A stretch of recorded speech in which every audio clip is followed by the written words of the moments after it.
All right. Stop me if you've heard this before. The Cowboys in the offseason in a contract dispute. So is it a mistake for the Cowboys to mess around with Micah's money, Key? No, it's not. They just negotiating. The deal will get done.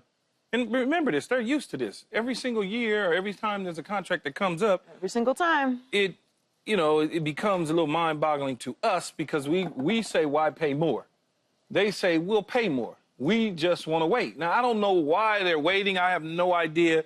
But it's something, man. They're not waiting every time one of their star players come up just because they just want to wait around. There's something to it. I don't know what the something is, though. Okay? They're making some money doing something. Because every time that they wait, it gets more expensive. Now, think about what if T.J. Watt signs tomorrow or tonight because his holdout. What if he signs? Now, Micah's going to want more than him. Yep. So it's like, I don't know why Jerry and company, they do what they do, but they feel comfortable doing it. If they like it, I love it. Yeah, I mean, this is the common practice of the Cowboys. I'm not really worried about it. The only thing that worries me, is Micah participating in practice? Probably not. That's the only thing. It's like, I don't understand why you get behind the 8-ball when you could just say, hey, let's take care of Micah's contract. Let's get training camp off and going. And we can get the chemistry early because the Cowboys, you remember, they weren't a playoff team last year. So, just trying to get that continuity early, trying to get guys' minds right early is a big plus, like when you were in training camp. So I don't get it, but apparently, like you said, Key, it must be something, collecting some extra interest on $500 billion or something just to cover the contract. I don't know. But I'm not going to worry about it right now. But as you start inching closer towards game time, it could cause concern. I think it's that Jerry likes to have the Cowboys in the headlines. That could be it, too. And when your star player hasn't signed and it's Micah Parsons or it's CeeDee Lamb or it's Dak Prescott or it's Ezekiel Elliott, we're going to talk about it. Whether he is going to get the deal he wants or not, he's going to be there. He's going to be playing this season in Dallas. We all know this. But if he doesn't sign yet and then there's quotes and there's conversation about it, then we're going to talk about it. And the Cowboys are going to have their name on our show because there's really nothing going on other than that with the Cowboys right now. So why not? Why not have an extra headline? Because they are going to end up paying more than they have to, waiting to sign their star player and basically the face of their organization in Micah Parsons. He's going to get every dollar that he wants. And the longer you wait, the more that you risk that someone else signs, and you're going to have to pay more. And generally, that's what's happened. That's why Dak Prescott has the contract that he has. That's why CeeDee has the contract that he has. That's why Ezekiel got the contract that he did. This happens every single year. This is not surprising. I really think it's just so they can be in headlines because he's going to get paid. Yeah, I don't necessarily know if it's the money. Because if I remember a month and a half ago, they were talking about the deal, and they said that feels like all the money points are all checked. Those boxes are checked.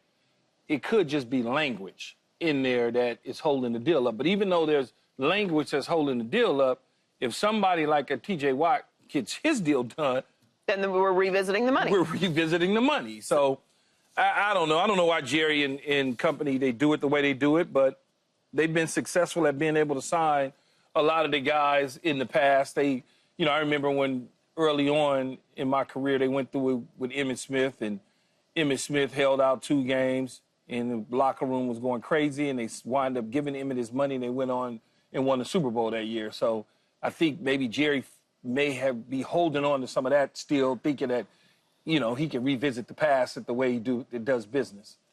If you're Micah, how do you feel right now, though? Are you feeling good? I'm good. Because you know it's gonna happen. Man, I don't know what the numbers are, but I know I got $150 million. I'm good. I know I at least got 150. Right there. Right there. So you don't mind the holdout of you, Micah? To see if I can get a little bit more. Yeah. If it's a cash issue, or not cash issue, but a money issue versus a language issue.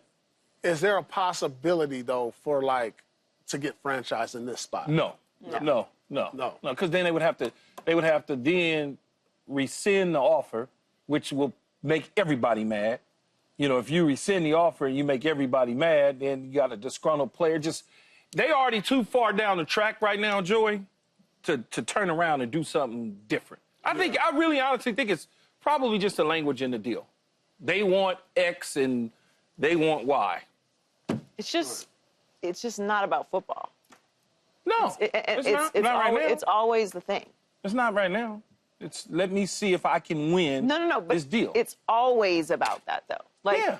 Then we get to the season, and we're just like, we just erase all of the negotiating and stuff, and then we just get into gear, right? And every single year, you get the exact same outcome with the Cowboys. But I'm not saying that there's a correlation between contract negotiations and how the Cowboys perform during the regular season. I'm just saying it's always something that is not about football with the Cowboys. Yeah. Like, why are we talking about this? Micah Parsons should have his deal, and they should be in training camp, in OTAs, getting ready for the season with the whole mentality of being on how we're going to be better this year. That should be the storyline. That should be what we're talking about. And instead, we're talking about... So if Micah Parsons was with the Denver Broncos, the deal would have got done.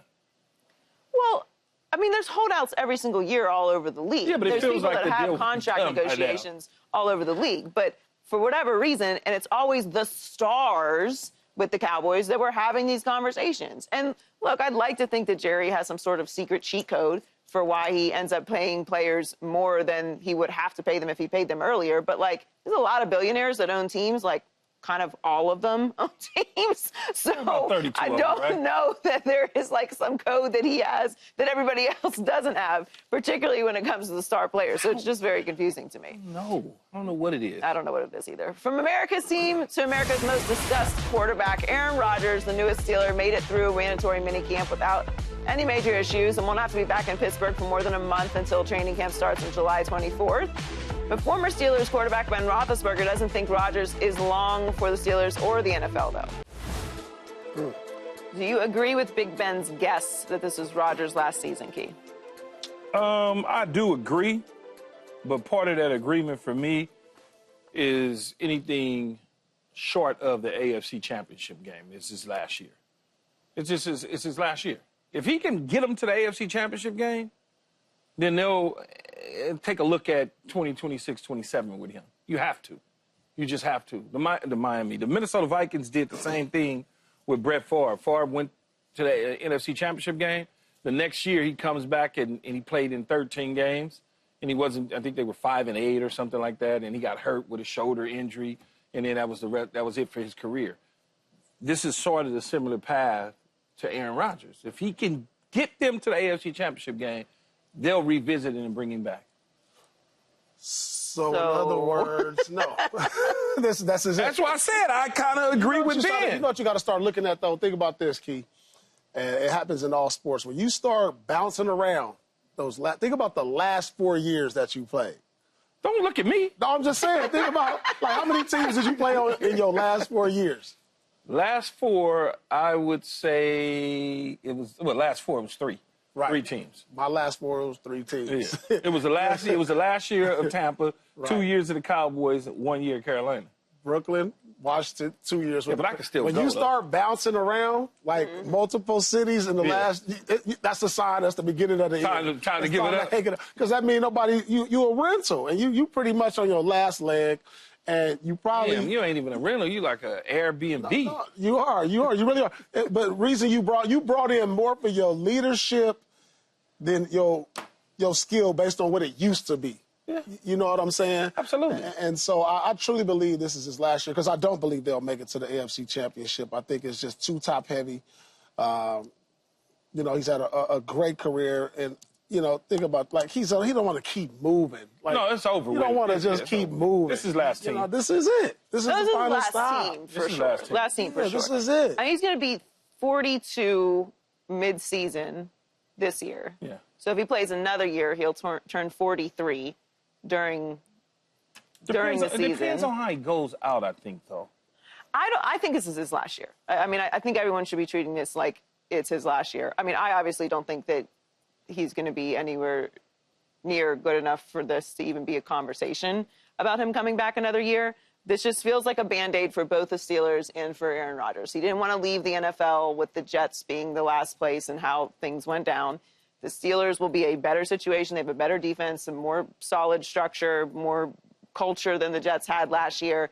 And he will be able to leave the league with a nice exit. The Steelers can postpone their very soon-to-be rebuild because they don't have a franchise quarterback in waiting.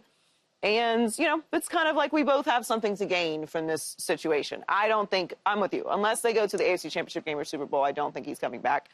Even winning a playoff game, like, that's a nice way to end things. Yeah. And again, I try to be very careful about saying that athletes should retire because I very much understand that there's only one window in your life to do this, and there is no other replacement. You're not going to, like, a different league.